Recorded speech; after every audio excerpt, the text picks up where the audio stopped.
Hi ఎట్లూరు నేత మస్తున్నా మీరు ఎట్లూరో comment చేయరి.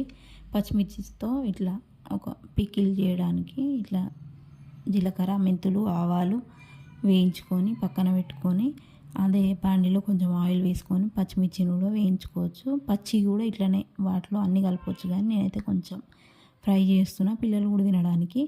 వాటిని ఫ్రై చేసుకున్న జీలకర్ర ఆవాలు మెంతులను ఇట్లా నూరుకుంటున్నాను అనమాట. మీరైతే మిక్సీలో కూడా వేసుకోవచ్చు. నేనైతే ఇట్లా కొంచెం వేడి మీద ఉన్నప్పుడే కొంచెం కదా క్వాంటిటీ ఇలా రుబ్బిన అనమాట.